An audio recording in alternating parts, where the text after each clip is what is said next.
especially in African and Asian countries.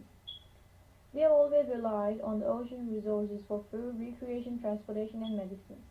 It is incredibly worrying to see that South Asian regions, especially Libya, Gulf, and Pakistan, expected to be the hardest hit by decline in fish stock in coming decades, with fall of up to 50% possibly. About 1 billion people depend on seafood as their main source of protein, but some of those countries most dependent on fishing are expected to lose up to 40% of their fish catch by the middle of the century. The journal Science published a 4-year study in November 2006 which predicted that at prevailing trend the world would run out of wild catch seafood in 2040. Many countries such as Tonga, United States, Australia, Bahamas, and international management bodies have taken steps to appropriately manage marine resources. In December 2012, Prime Minister Tony Abott gave a new proposal under which mid-water trawling will be allowed and more areas will be open to commercial and recreational fishing.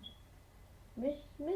Reddy said, "It is incredibly worrying to see that protected zoning, including in the original declaration, has been cut by half, leaving much of Australia's marine environment vulnerable to industrial fishing and mining. Unfortunately, soon a massive destruction coal port will be built just 50 kilometers north of the magnificent Whitsunday Island. The port expansion was approved by Tony's Liberal National Government on Wednesday, 11 December, and it will become one of the world's largest coal ports. The coal port export facility is ironically located at Abbott's Point. The construction of this port will involve 3 billion cubic meters of seabed, and dredged spoil will be dumped into Great Barrier Reef's World Heritage Area. This expansion is further proof that Abbott's government is hell-bent on turning Australia into a reckless charcoal state and solely represent the interest of fossil fuel and coal companies. But wait, is it justifiable to blame Tony Abbott's government causing global food shortage by allowing coal export facility to be built, which will cause destruction in marine life and allowing commercial fishing more than any other governments allowed in Australian history? Let's dig in to underlying factors which are actually directly or indirectly linked to food global crisis. Some of the factors which are included are global warming. It is directly linked in causing ocean acidification, which is the cause of destroying marine life. Over human population, the rate of increase in human population is more than food production is one of the leading causes of global food shortage. Climate change is another cause. It is causing desertification of land and making it useless to cultivate crops for human consumption. Land clearing, especially cutting down the tropical forests for human settlement, is linked to global warming. More human, more pollution. Either it is water pollution or air pollution. Water pollution is severely impacting marine life by poisoning fishing habitats and fishes. Excessive fishing, surplus consumption of fishes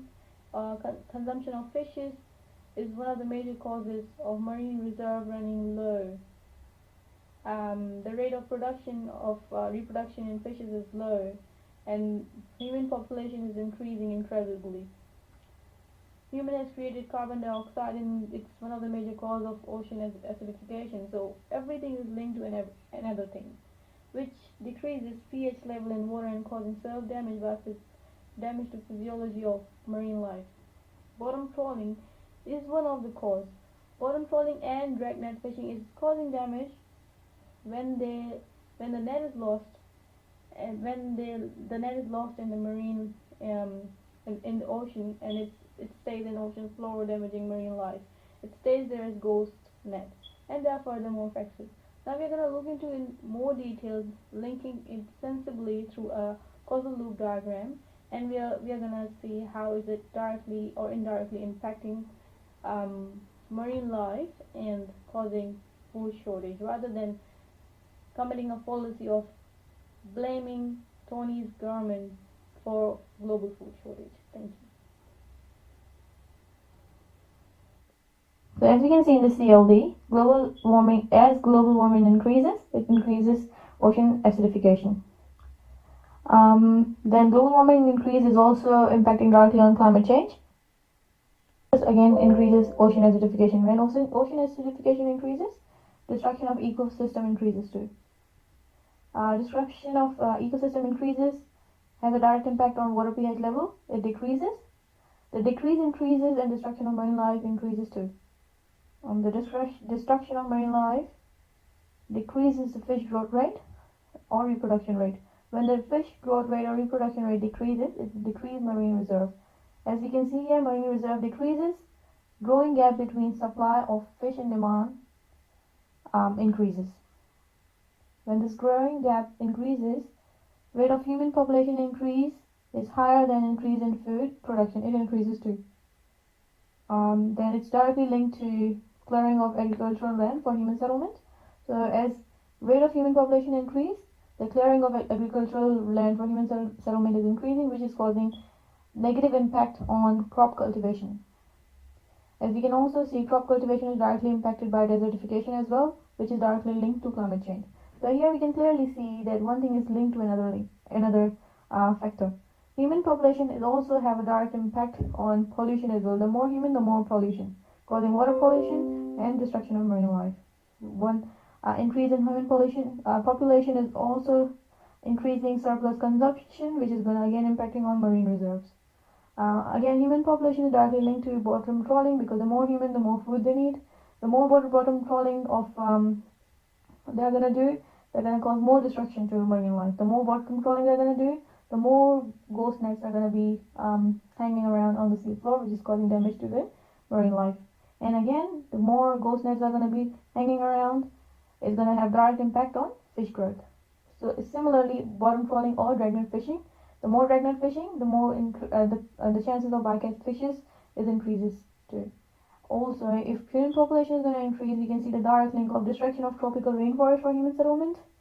And if the destruction of tropical rainforest for human settlement is increasing, has a direct impact on global warming, which is going to increase too. And again, we can see as global warming increases, climate change increases, and ocean acidification increases. And again, it builds up a whole loop which is directly linked to destruction of ecosystem, and we can see pH water increases, destruction of marine life again increases, and it decreases the fish growth. So we can't blame Tony Abott's government for the global food shortage, but there's a lot of underlying reasons as to why world is resulting in global food shortage.